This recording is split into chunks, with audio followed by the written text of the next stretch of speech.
Welcome all to today's video, where on this episode, I'll be building a Windows 95 PC with a hardware mix tailored towards late DOS and early Windows 3D gaming. At the heart of this build, I'll be using a motherboard equipped with Socket 7, introduced by Intel in 1995 to support Pentium 133 to 200 MHz processors, in addition to the faster MMX family. Today I'll be fitting it with a 166 MHz Pentium 1 CPU, which is non-MMX capable. And what I want to get out of this build is a machine that operates in that sweet spot of being not too fast and not too slow, if I may be so bold to use that cliche, with the goal of allowing me to experience early 3D gaming on the PC as it was from late 95 to early 1998 with actual hardware. The 166 MHz CPU is important because with an appropriate 3D accelerator, not only is it fast enough to handle those early 3D games, it is also slow enough to run a lot of those late DOS games that either run too fast or fail to load when equipped with an ultra-fast processor. As such, I'm expanding the number and variety of games available to run at the correct speed. And yeah, I know you can play around with cache and setmul settings and patch many of these games to get them working on a faster processor, and more options for this open up if I had an MMX. But as my interest in this hobby grows, so does my enjoyment out of assembling and having available to me machines that are hyper-focused on specific eras. One final thought before I get started with this build. When I was experiencing this era as a teen, I was happy to just get a game running and that was it. Now I'm cycling through every video option available to me, and whether you're using hardware acceleration or software rendering, the difference in quality might not be apparent at all, or the difference could be night and day depending on what card you're using or if you've applied the appropriate patch. And that's just on the video side of things. From a music soundtrack perspective, during this era, we were transitioning away from MIDI towards CD audio. As such, many of these games have options for CD music, external MIDI, Gravis, you name it. So I'm happy with the way things turned out with this build. I think I have all my bases covered when it comes to video and audio options. In a previous video, I strictly adhered to using parts and components from a particular era and Alienware build list. Not the situation today. As you'll see later in the video, I'm pulling out, well, a wild card, I guess you could say, but not a modern flashcard convenience or anything like that. So without any further delay, let's get started. First, I'm going to install the CPU, fan, and heatsink.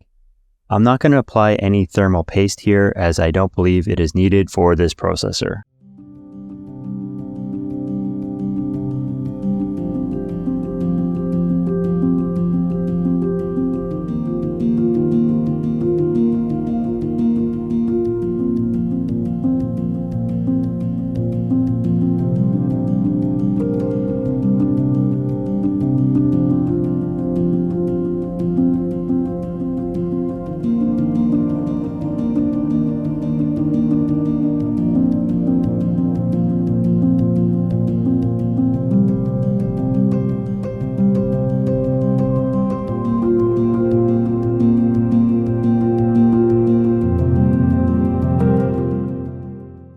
Next, I'm going to insert a 512K coast module or cache on a stick.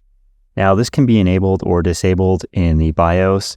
Some games of this era like it, some don't, and can crash or bug out. It's all trial and error, I find, but you're definitely going to want one of these in general. The Dallas real-time clock chip has already been modified to support an external coin battery.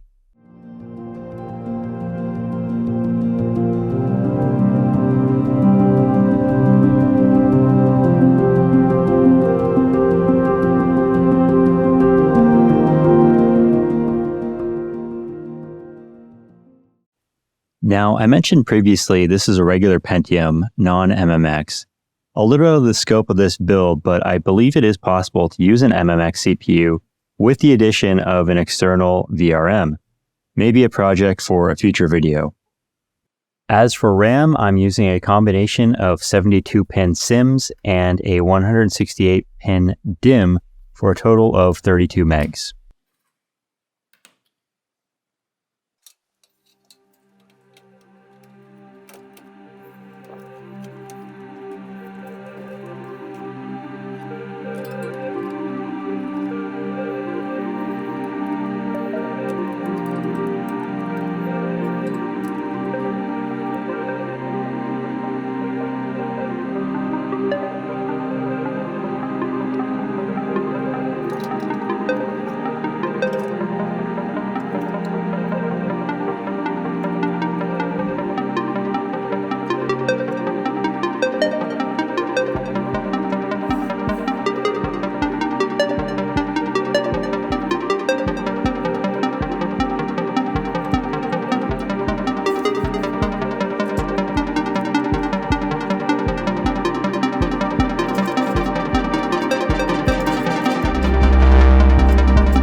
almost forgot to introduce the motherboard. I'm using a PC Chips M525.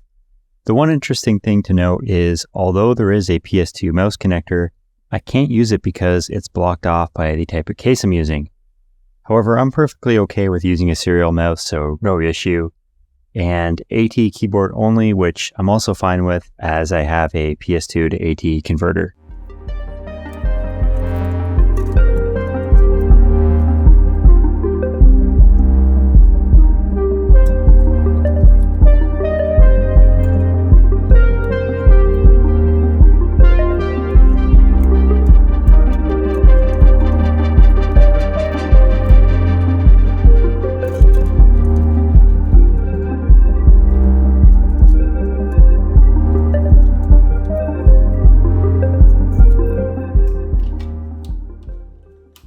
I usually stop here and throw in a video card to test to see if everything is connected okay and if I can get a successful boot. I already have Windows 95 preloaded on this hard drive, and through the magic of video editing, everything is okay here. But this is actually my second attempt, as on my first try I got long continuous beeps which told me there was a RAM issue, and yeah, I had to reseat some of those 72-pin SIMs as they weren't inserted properly. Luckily that was the only issue. Expansion card time, and starting with my primary video card, I went with an S3 ViRGE. This card is capable of handling light 3D acceleration, but I'm primarily using it for 2D, though I did test its 3D capabilities in a couple of games, as you'll see later in this video. Now my second video card for 3D acceleration, of course I had to go with a Voodoo. So this is a 12 meg Voodoo 2. I used it in my previous video in my SLI setup. I didn't want to reuse this, and I really wanted to use a Voodoo 1, but I couldn't find one in my area, and I wanted to move forward with this video.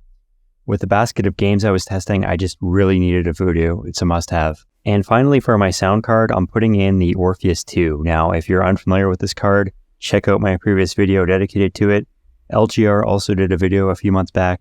Basically, it's a newly released ISA sound card with Sound Blaster Pro, Gravis Ultrasound, and external MIDI output capabilities.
And the first game we're going to look at is Tomb Raider 1. I'm running this using the Voodoo patch executable. It looks much better than software in my opinion. There's also an S3 ViRGE patch that I showed briefly earlier in the video when comparing the three options and when introducing the ViRGE card. I don't recommend using the ViRGE for this as it looks terrible compared to the Voodoo or software mode. Also getting a solid 30 FPS here, looking and running fantastic.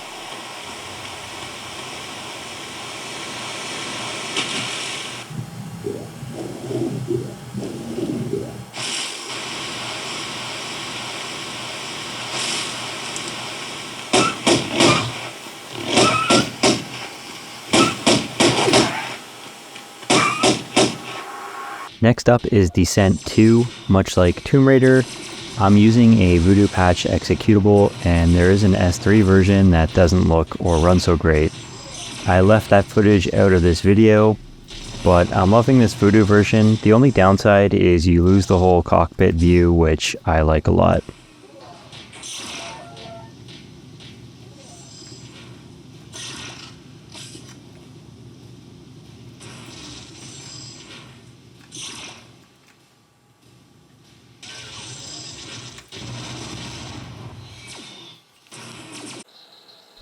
GL Quake with 3D effects, of course, and this is just running so good. I showed a little of this in the intro, so when filming, I love to use my CRT, but it's just a major pain eliminating refresh lines. I know it's possible, I've done it in previous videos. I just like using LCDs to save me time. This particular LCD though, comes with a challenge. It's hard turning up the brightness without washing out all the color. And I've tried my best here playing around with color correction to get a nice colorful, bright image for you guys on all these games. Definitely an art to it. I hope I get better with time. But I ran the time demo here in Quake, which gets you an FPS calculation. And I'm running with specialized voodoo drivers. I tried running with Wicked GL, but it didn't look any different, and I tended to take a 10 FPS hit. 56. Wow.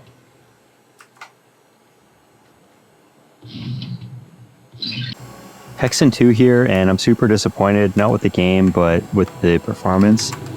It looks good, but really struggling, and it keeps choking when there's large amounts of action. Kind of puzzling because GL Quake is running so well. So I got my work cut out on this one to figure out what's going on here.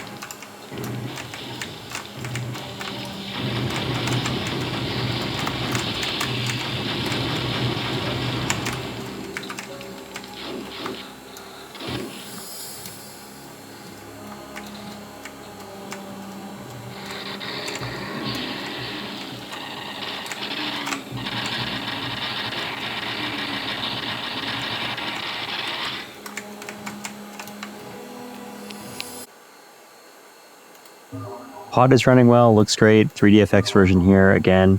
Now I'm embarrassed to say how long it took me to get it to this state. What happened was it kept crashing on me and I couldn't figure out why.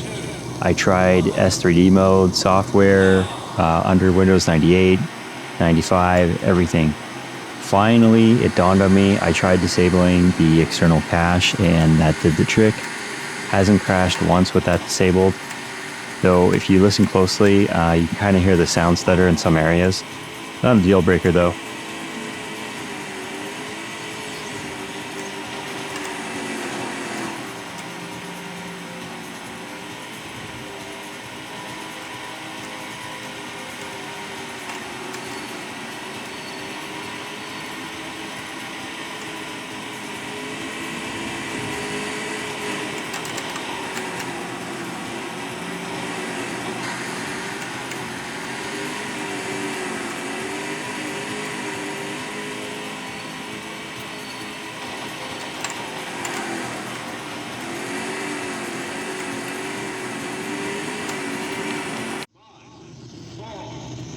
Carmageddon, and sorry guys, I suck at this game, but yeah, 3DFX version here, performing pretty good with everything maxed out, though if I wanted to get some more playability out of this, I might want to tune things down a little bit.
Need for Speed 2, and I should probably just call it when I'm not using the Voodoo, because I'm using it again here, but don't worry, that is coming up soon.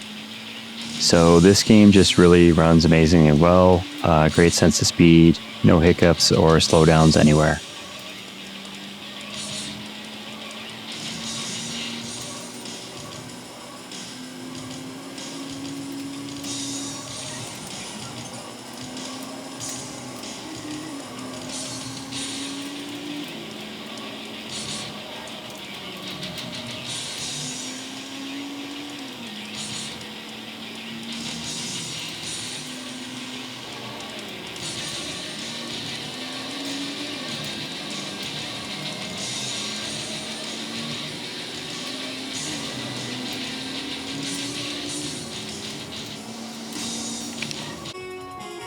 Finally into a 2D game, Tyrian, and this game, you know, I'm kind of on the cusp where anything like an early Pentium 2 or above will give you an error without using a patch or slowing down your CPU through other means. But as I mentioned, the goal of this build is to be able to run games like this and say Quake GL just out of the box without having to adjust speeds all the time back and forth.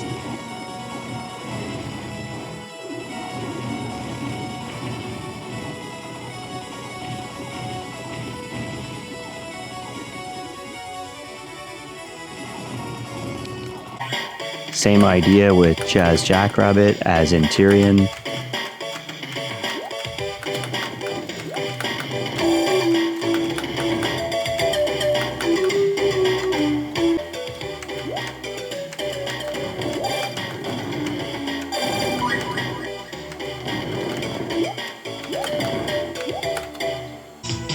Now finally, terminal velocity, and this is the first game where I'm making use of the S3 ViRGE 3D capabilities, and it actually looks pretty good in this game.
Blood, and I'm not using the 3D effects patch here because I believe it only works with Voodoo 1 cards. I could be wrong about that, though another reason why I want to use Voodoo 1 instead of Voodoo 2. Oh well.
Powerslave. This game gets a lot of love on the Saturn. I heard the PC version and the Saturn version are slightly different. Haven't played through either enough though.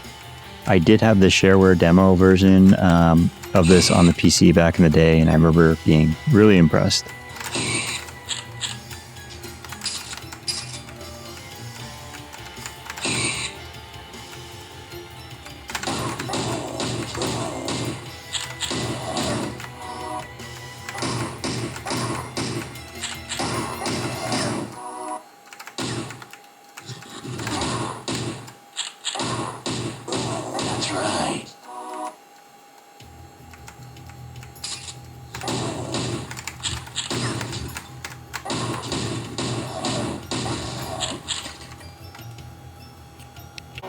Ultimate Race Pro. This game is from 1998, maybe starting to push the system to the limit, and this one's a pretty cool game if you like Outrun 2006 or something like that with arcadey drift mechanics.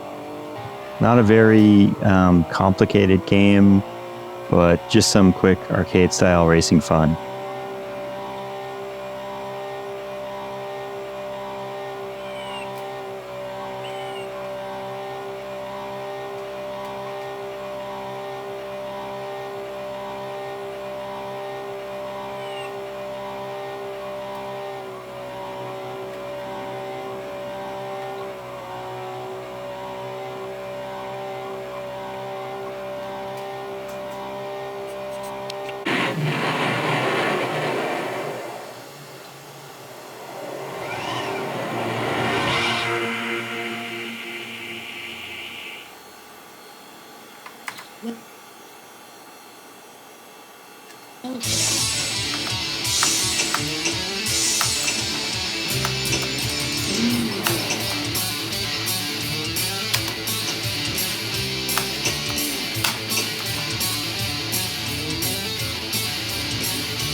Next up is Abuse. I haven't spent a whole lot of time with this one. I just wanted something different to show in the intro.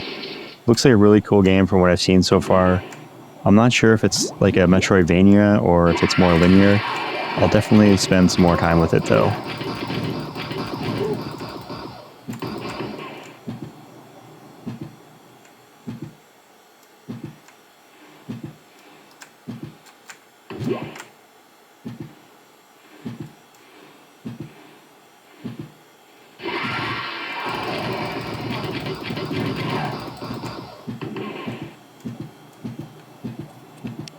Well, that brings us to the end of this video, and I think I'll wrap things up here. Thank you for watching. If you're new to the channel, please consider subscribing. Leave a comment. I try to respond to everything. Hope to hear from you soon. Take care. You have made a great sacrifice. You gave your life to save another, and for this have suffered much pain. Now, it is time to forget this torment. Now, you are reborn. This is the gift of the Maratakme. But there are dark things still to come, and there is a phase within the darkness. Its name is Necrom. He is blinded by